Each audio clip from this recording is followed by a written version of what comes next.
But what I'm learning, and I think this is what leadership is teaching me, is that honesty is more important than pleasing people, right? So being honest and transparent, being able to tell them no, or being able to speak to them openly and transparently with transparency is so important for the future of that relationship.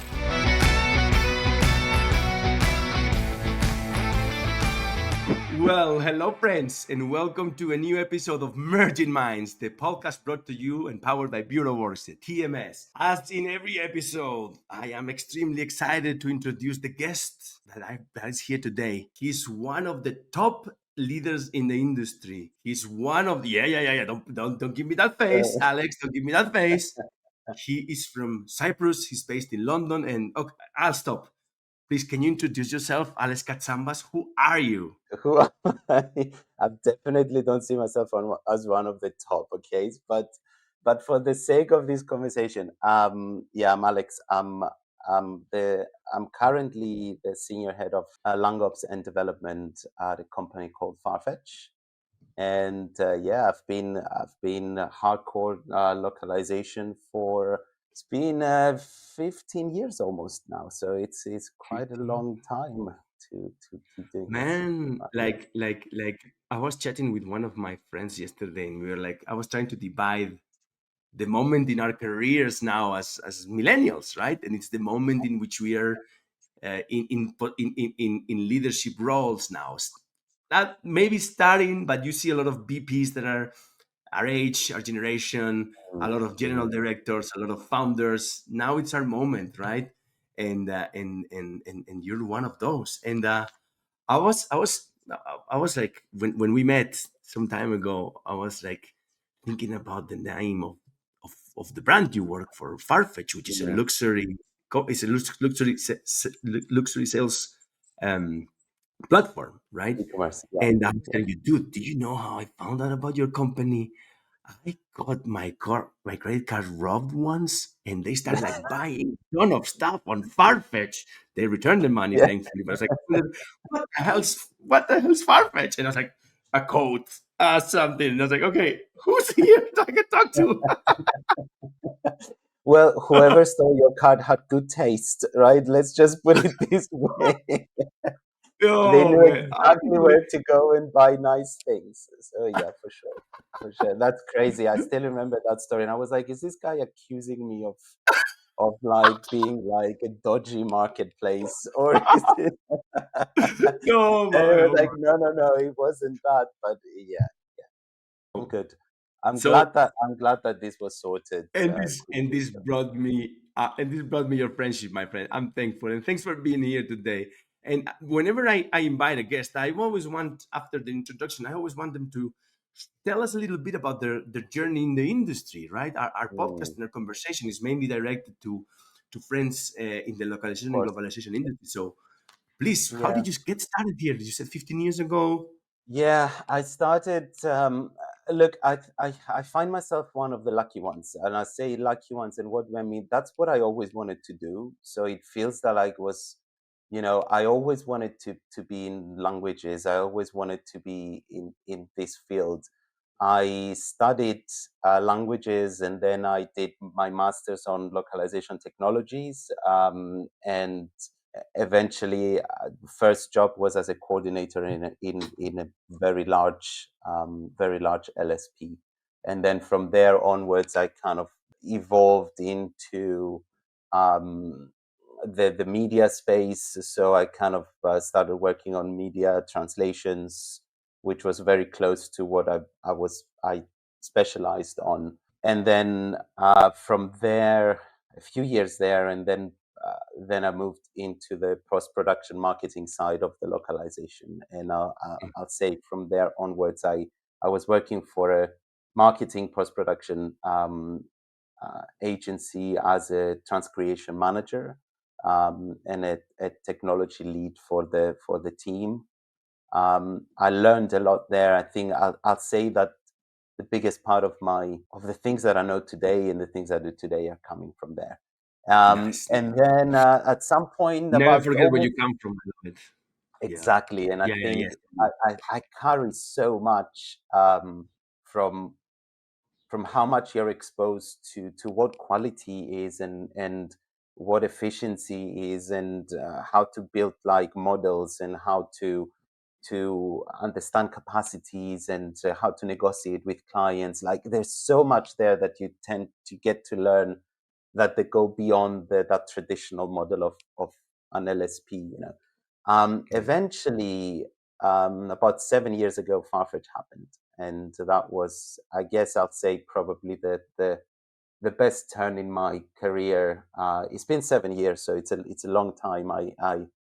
I'm one of the OGs now, so it's it's a fun one to think about. You talk about millennials, but now millennials are becoming part of those who've been there forever in Yes. companies, Yes. you Yes. know, Yes. and Yes. we're Yes. not And the I was the referring new to the blood talk. anymore.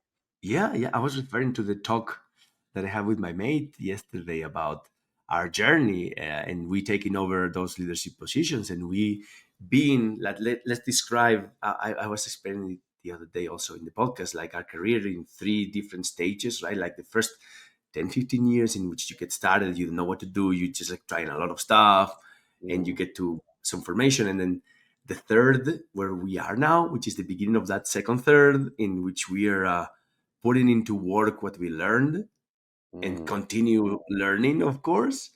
And then that's where we are now. And then the last third is where we are there, always learning as well, but looking towards the end, right? So we are yeah, there, right? And, yeah, I think that to get to where we are, we faced challenge, especially generational challenges to get to where we are now. And we're nobody, we're nobody. But I could think of a few, but I want to ask you, could you think of a few challenges that said like, oh my God, this really changed my life. And I went over that, some of the most difficult situations you had to face.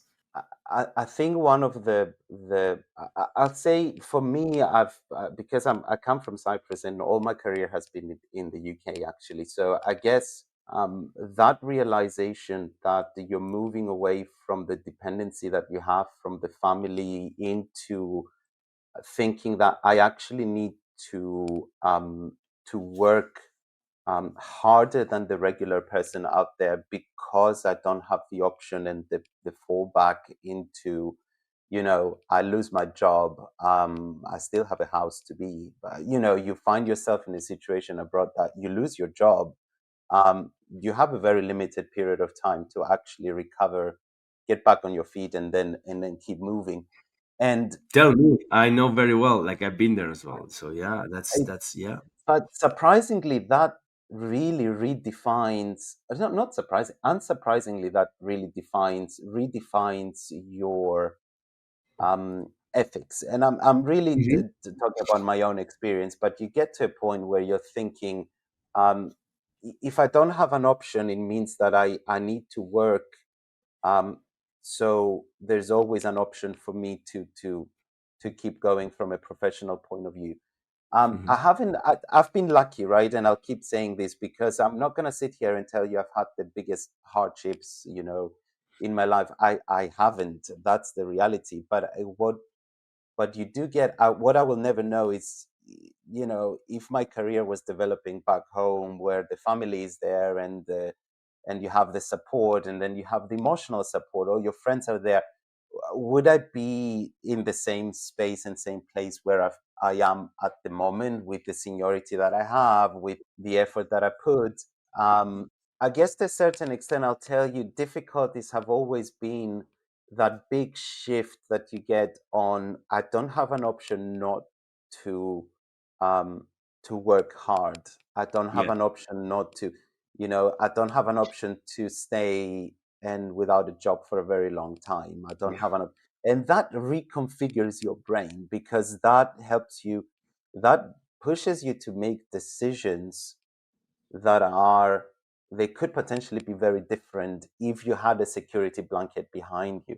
And again, I don't want this to be like, to sound like, oh my god, I had hardships. I didn't, but it's just, maybe the reason I never got myself into that is because my brain is configured into always thinking, but how can I make things I successful? get where you're going. And sorry to jump here, but I get where you're going because we are both from Latino countries, Mediterranean countries. Although I'm from the north and I'm a Celt, whatever, and I know what you're talking about. I look to a lot of friends that I've met or people that I met during the years, and they've had the privilege to be unemployed and at their parents' place, and that's very Greek, Cyprus, Yeah, Spanish. And I don't know if it's international, but I've seen this a lot. And you and me, we haven't had the luxury to do that, right? And that has it, evolved to where we are now and what we're doing that's it. now, and That's it. it's great. And I It's great. and I think there is also the, you don't leave home just because you want to have a regular life abroad. You leave home Yes, because you want to have a brilliant life abroad, and that yes, puts additional pressure on you on what you're doing, and how do you justify the fact that I'm not back home with the family and I'm not there?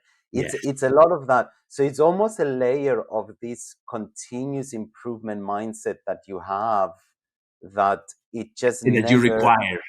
It never it it never never stops. stops. It It never never stops. stops.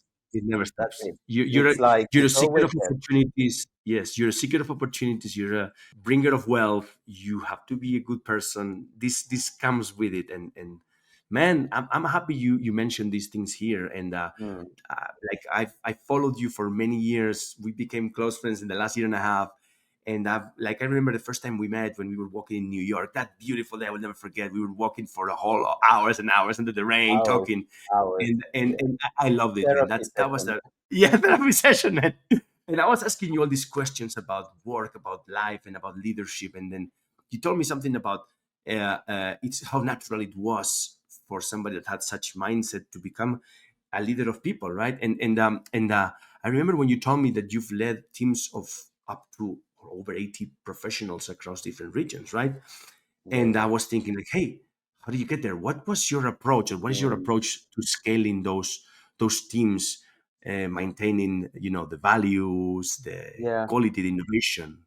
I think leading big teams is very hard. That's the foundation. It's leading very large teams in the modern world, and if you want to put it into the concept of millennials leading vast majority of other younger millennials, or Gen Zers who are in the workforce now, or they're getting into the workforce. So no, actually they are already, some of them, in the workforce, right? So you get them Yeah, there, and they're they're 25. They're starting their 25. They journey. gotta start. They're starting They're their 25. journeys. So Yeah, yeah. um, and there's a lot more complexity because we experienced leadership with the previous generations, and we were the ones that, I've seen, there's so many memes. I don't know if you ever across of like millennials kind of saying, don't judge us, because we've been there, we know it, we understand, we are the ones who are trying to break these bad cycles of bullying in the workplace, or um, giving space for people when they're not feeling well to be able to get some time off and sort it out and come back stronger. So we're the ones who are trying to break these cycles of, if you're at work, you're at work, and it doesn't matter how you feel about it. You need to give your 100%. So I'll say, and that's my philosophy. My philosophy is that unless you do it with machines, it's absolutely impossible to get 100% of the people all the time. Mhm. So We're a bridging. I think, like, if anybody that is not a millennial is watching this, we're thankful, and we're not a lost generation. We're thankful to be a bridging generation. Dude, we lived the absolutely, 90s. absolutely. We lived the 90s. We lived the 90s in Spain, in Cyprus, where it was hardcore chauvinist. It was hardcore. Like, I'm a huge football fan. I remember going to football People used to games. smoke in the office. Like we forget Yes, that. Like we can't forget that. And now you talk to those people you mentioned 25, but that's out of their that they couldn't consider. Like, how could you go to the football pitch and insult somebody for its someone for its race or whatever, right? yeah, And yeah, that yeah. was the norm. And now, like, that's why It I'm was. saying that we're bringing those principles of change, of everything, what we're doing now to leadership, man. And That's it. And I think we were the first who realized that, the old style of leadership was just not going to push the productivity forward. There are new ways of doing that. So going to your question, I think it's about understanding the what each person can bring. We talk about like a lot about people's superpowers, and uh, understanding that through these superpowers and putting the right people at the right place at the right time is probably more important than um, pushing people to deliver at their 100% every day. I Mhm. think that eventually what we don't realize is that there are other ways of getting them to the 100% rather than you oppressing the teams towards that direction. I believe a lot in empowerment. I believe a Mhm. lot into the. I believe a lot in building the right framework for the teams to operate in without necessarily doing an extreme micromanagement. That Can you doesn't give us mean that you. yeah? And when you finish explaining, give me a couple of tips because I love to share tips from the leaders that come here and talk. Brother, you don't you can't imagine, but a lot of the conversations that I'm having with people are always like, I'm fed up with my boss. I'm up to here with my boss. I wish Mm, my boss was more empathetic. So when we share these ideas and examples, people say there's hope, and mm. that's if you can give me some hope and Look, some I ideas. don't know. I'm sure someone in my team hates me, right? So I don't. Tell him to I'm talk to pretty me. I'll sure. defend you. I'm pretty sure I'm not the most, the most lovable person across every single person of the now it's like 650 plus people that are part of my group uh, uh, internally, right? We have a freelance population as well. So Yeah. it's definitely not. I'm not gonna claim that everybody loves me and everybody loves my style. It's just tips on this. I think knowing what we're trying to achieve and having clarity and transparency for the projects and where we're trying to get to. So if you are able to do that as a leader, then you have a consensus of the team that they understand clearly what you're trying to do and why you're trying to do it. Any example can fit into this, right? You're trying to get the teams to shift mindsets. If you don't explain what you're looking for from them, they're not going to get to it. And a lot of leaders fail to do that. A lot of leaders, I'll tell you what I always think. We think that our employees are students, and our employees are not students. We're not in school. These people are professionals. They're mature adults that they're looking to be better in their lives every day. I have moms with one kid, I have moms with two kids, I have um, moms who are divorced. I have moms who are, I have uh, dads who are having very hard time at home because for whatever reason. Who am I to judge their like experience or expertise in a way that it makes me a teacher and a student relationship? It should Yeah. never Yeah. be like that. No, People no, are no. mature enough to understand what you're telling them. So you should never fall into that trap of I'm here to educate you. I'm not here to educate anyone. I'm here to get people to have clarity on what we need to do. I Mhm. believe in their expertise and experience. I cannot do languages. The French team can, the Italian team can, the Japanese team can. They're the experts. So they need to be able to improve themselves to the extent that we need them in order to correspond to the goals and the targets and what we're trying to achieve. But I need to tell them what I'm looking for, tell them what I'm looking for and why I'm looking for it. Yeah. If I'm able to do that and I can clearly do it and articulate it correctly, then I should be able to see results out of that. Now, is everybody able to deliver? Probably not. That's where my job as a tough leader comes in. I Yes. mean, it's not Yes. immediate, right? So it's not about me kind of. It's not dictatorship, but also it shouldn't be It's not 100%. dictatorship, but it's But it shouldn't yeah. also be 100% democracy. No, So no. and I know Yeah. it sounds. and I'd say. tough conversations should happen as well. And I remember, like, I've recently had tough conversations with Mm, leadership in BureauWorks, and they've made me better. They've made me better, for real, it's because I'm confidence. empathetic. I've been empathetic to recognize, Mm, fuck, I was perhaps not doing this correct. Yes. And that's where empathy plays a big role, both on leadership and employees and everything, right? So, I but agree. I think that's a very, I don't know, open mindset kind of stuff, or I don't want to call it generational thing, because, but it's really, it comes with the experiences that you told me that you've lived and I've lived, of living home and doing this and doing different things, right? With an You attitude. need, yeah, you need imagine you need a vision, and then you need a mission, and then you need goals. And those three, if you don't have them, then at some point your team is not going to know what they're supposed to be doing. Yeah, Then yeah, you they yeah. need to contribute towards that based on what you're trying to achieve. And then from there, you need to have monitoring practices and the right leaders in place. It's not just me. I have Yes, managers, I have leads, that they are top professionals in their fields, that they're doing absolutely brilliant stuff. So you need to trust as well these people to do their jobs and allow them to do what they're supposed to, what they know, how the, what they know and how to do it.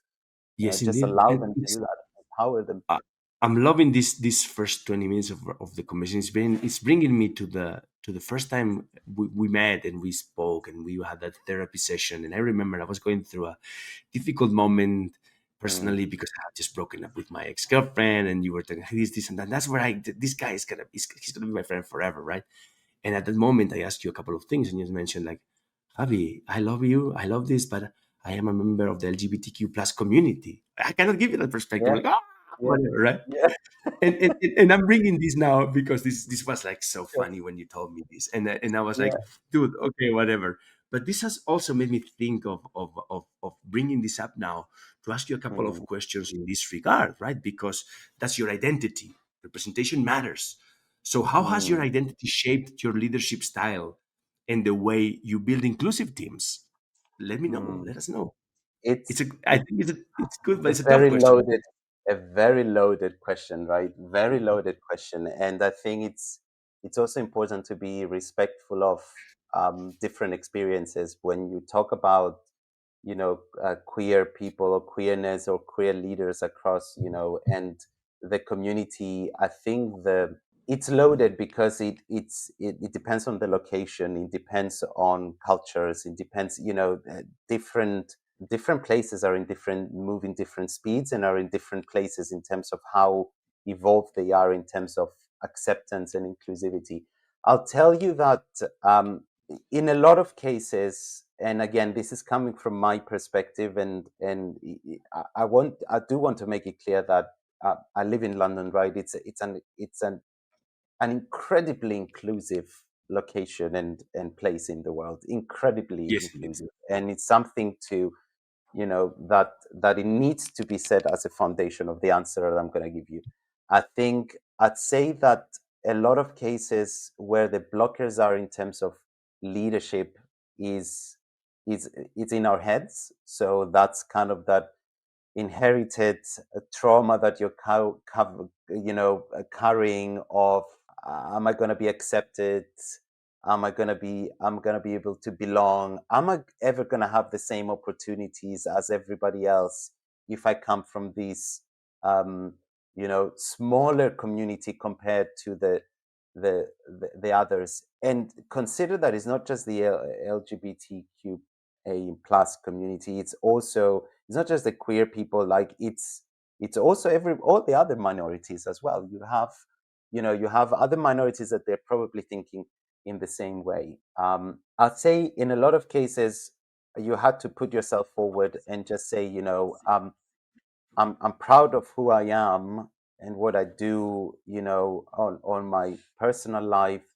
It shouldn't dictate how I behave and how I am in a Yeah. professional environment. So in the sense that it's who I am that brings it. But I'll tell you where I see that it shaped my own leadership style and my Hmm. own experiences. I'll tell you that there is I feel that I'm naturally more sensitive towards what inclusivity is all about. And when you talk about localization, those two things are absolutely connected between them. Localization is about inclusivity. You localize, Unfortunately, not all departments in companies are localization, right? of They course, have the same but mentality, right? I'm just, we're talking about that localization space at the moment. It's absolutely connected. So um, it gives you perspective, and it Yeah, helps you to be more sensitive on a practical level. You get a project, that project needs to be distributed around the world. You're yeah, naturally more sensitive to understand whether things could work or not, because you understand that this needs to be more inclusive. And I yeah, think that it comes from an experiential yeah. place in your mind, and it's not coming because you were educated about it. I think it has to do Yes, with instincts as well. So I'll tell you it's that. I'll tell you that there is resilience that is coming out of it. Um, I think that when you talk about queer people, there's definitely resilience, and I think that that can be used. You need resilience as a leader.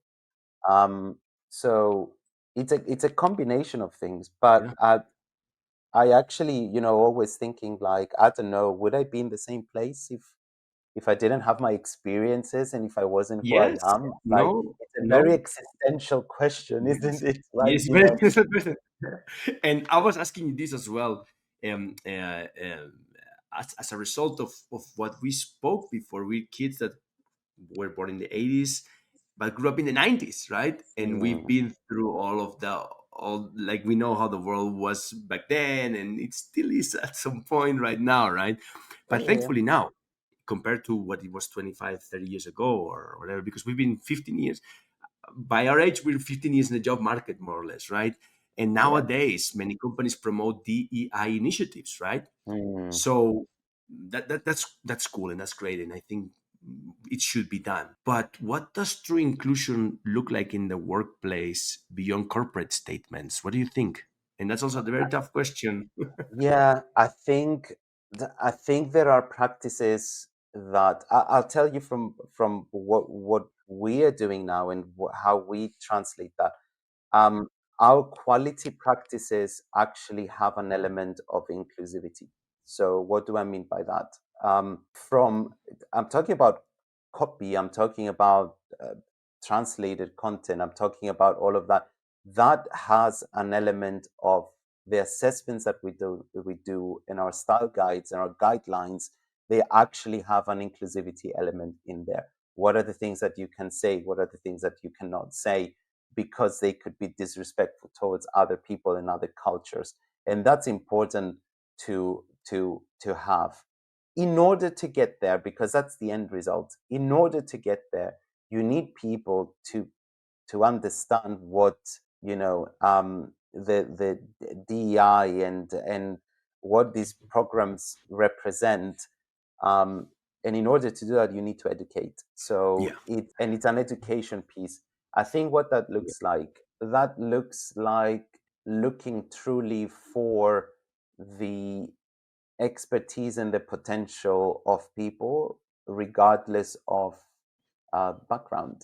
It yeah, should be. It's it's about it's equity, right? You need to be able to allow them to have a fair chance, yeah, yeah, yeah, um, on a at all levels, without necessarily thinking this person is a I, I don't know. I have a team that I have literally what 16, including myself, 17, 18 nationalities. Like, yeah,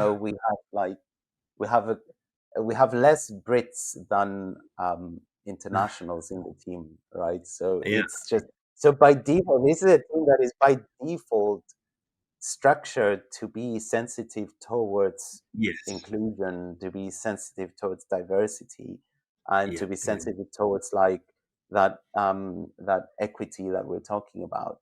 Yes, yes.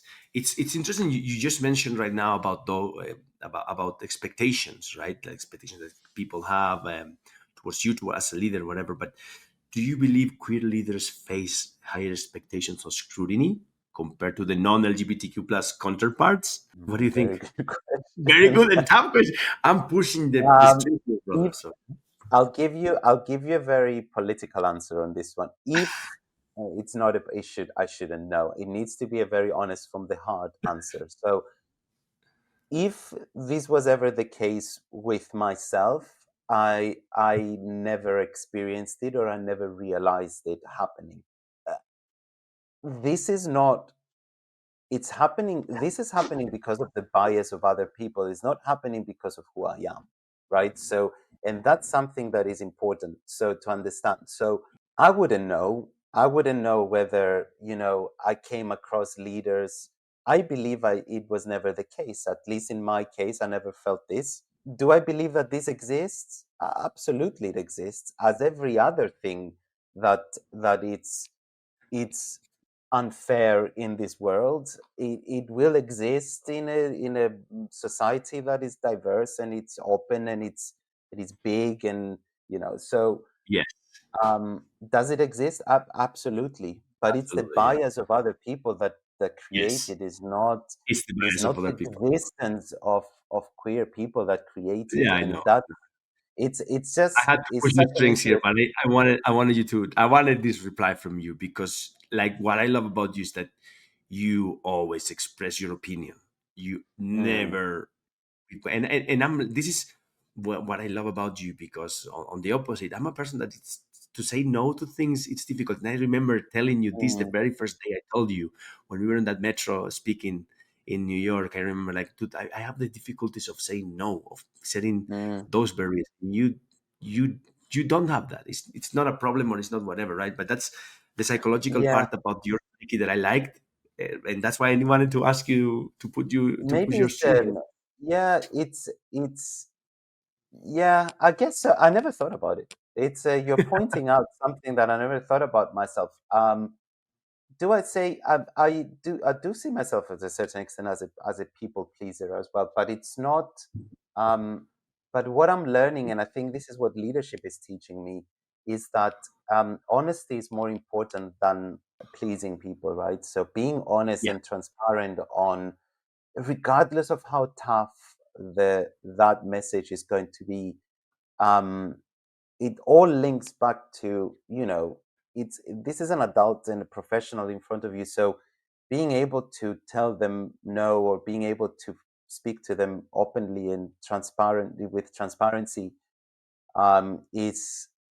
is so important for the future of that relationship. That's how I see it.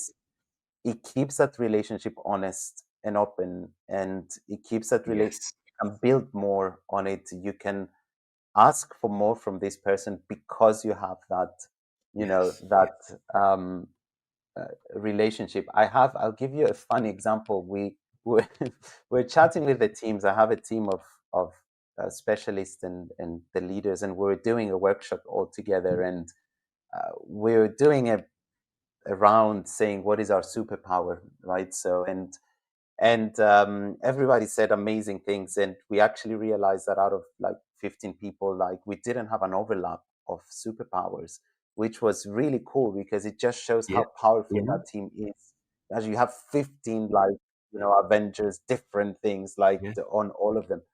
And one Yeah. of them, he went into the conversation about, um, we ended up saying that that person is a fantastic manipulator, but it's basically, with all the positive, I think because we're all foreigners, we couldn't find the right word in English to express it.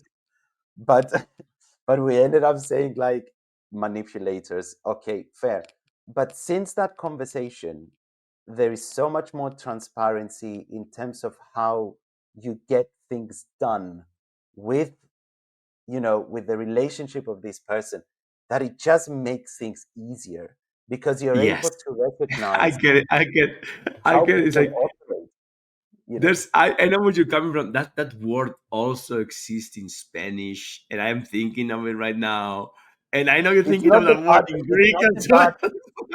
It's not the bad meaning behind it. It's really it's like having very strong convincing skills, and Yes, indeed. Yes, indeed. it's Yes, about indeed. being strategic, but it's not Yeah. necessarily the strategic of organizing yourself the right way.